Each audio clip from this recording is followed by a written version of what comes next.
Bonjour. Alright. We are in the J part of the animated alphabet review, ABC review series. I'm out of it. Need some eggnog. I'm gonna be sad when all this eggnog is gone. I have to wait a whole fucking year. Anyway, I have picked JCVD, a film where Jean-Claude Van Damme plays a fictionalized version of himself. You see this? Explosions in the background? Yeah, that doesn't happen in this movie. This is not an action film, it's an art house film. It's a drama, basically. The story tells about a fictionalized version of Jean-Claude Van Damme, who is in the middle of a custody battle for his daughter, which he does have a daughter, but I don't think she was this young.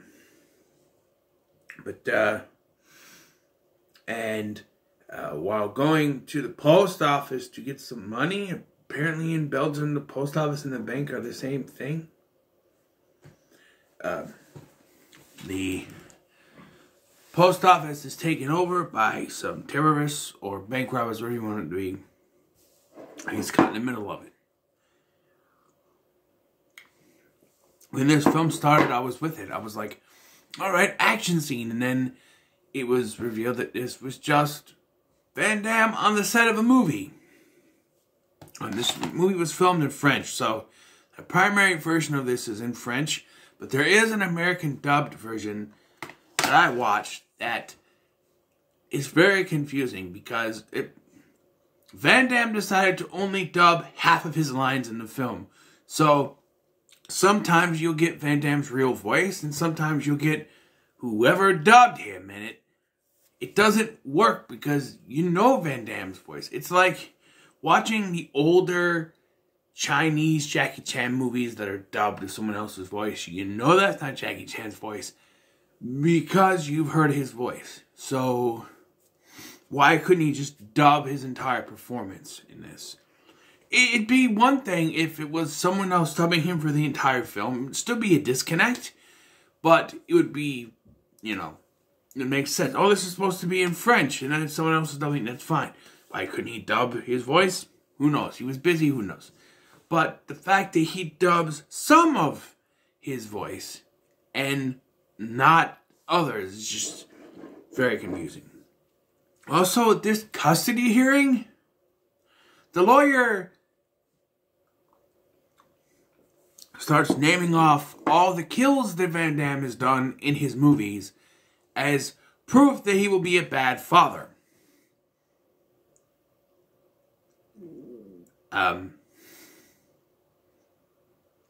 That's not how that works. He's an actor. He's done this stuff in movies. It's movie roles.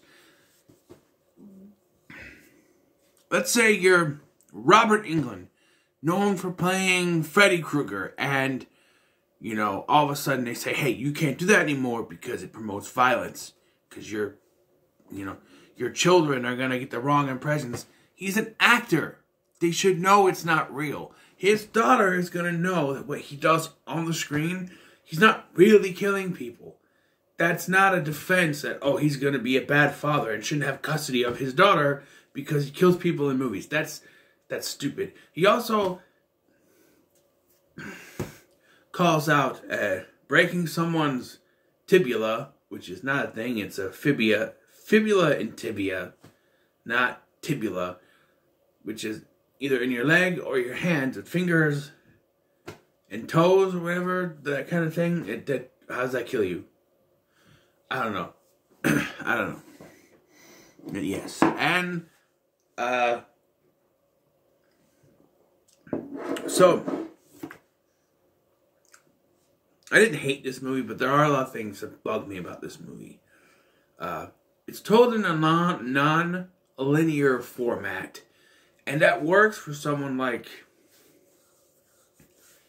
Quentin Tarantino, who's trying to get the whole story out there and show it with different characters and different angles. However, we just see Van Damme in different situations that are at different points in time.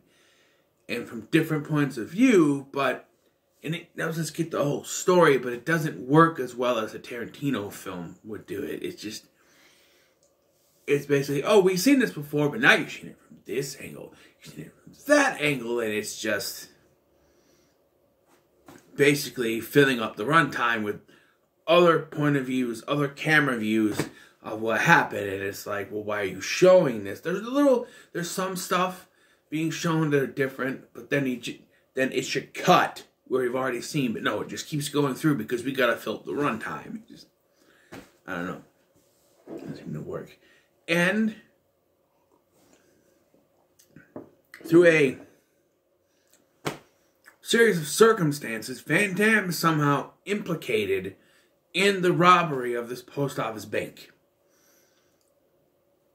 And it's all over the news. Jean-Claude Van Damme is holding up this post office bank. And it's like, one person saw him moving a cabinet, followed by some gunfire from an unknown person.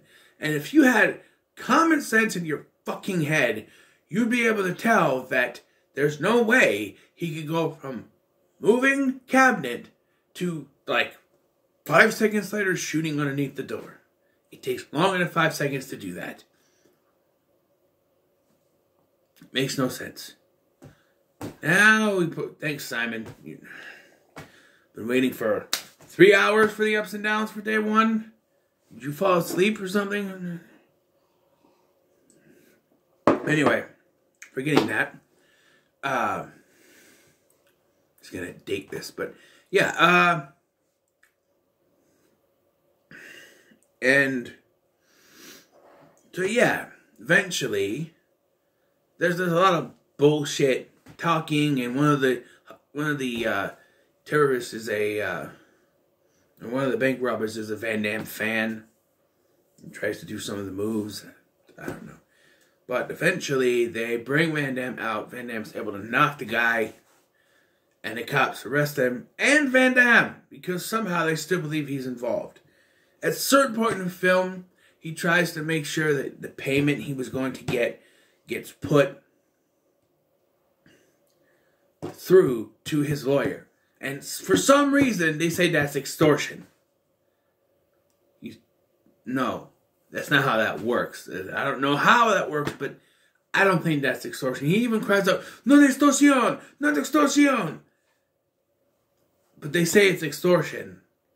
But he's just trying to pay his lawyer. This is a man who's in the middle of a custody battle with his ex-wife for his daughter, who just wanted to go to the post office bank to get the $450,000 he needed to pay his lawyer. That's it. And that's all he wanted to do. That's all he tried to do. Because even in this hostage situation, all he truly cared about was the court case for his daughter. And they say, no, that's extortion. And you're going to go to jail for 1 year in prison, 2 years probation. And it's like, okay, he's a celebrity. You get something like that. But he's only getting 1 year. What's the point? And it just... like, they do this whole thing where he comes out and he kicks everyone's ass because he's a hero. And everyone's yelling, Van Damme, or Jean-Claude, Jean-Claude, Jean-Claude. And then it does like a record scratch. And then it just elbows him and he gets arrested. And I'm like, it doesn't make any sense that he would get arrested to me. I get the whole extortion thing. He's trying to get the money for his thing. But I think it also implies that he was in charges because they never dismiss his charges of you know, them framing him or whatever. But there is camera proofs. He points out earlier that there's cameras in there. So there is cameras in there recording stuff. You can tell he's innocent and just being forced to do all this stuff. If I didn't particularly care for it, I'd say it's middle of the road for me. I just... I don't know. I don't know. I guess it's not my cup of tea, or cup of eggnog, as it were. But, I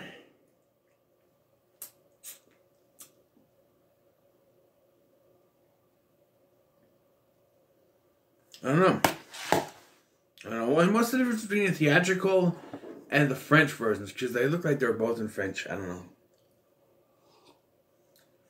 But yeah, there's a lot that kind of stretches that disbelief factor. It's just like, no, I don't think it would go down that way. Like, who would believe that Jean-Claude Van Damme set this whole thing up to get the money for his... And just, no, he was just... Like, you have people around there that saw that he was just going into the bank. And all of a sudden, everyone seems to believe, no. Middle of the road. So, what are your thoughts on JCVD? Don't come below. Make sure to like, share, and subscribe.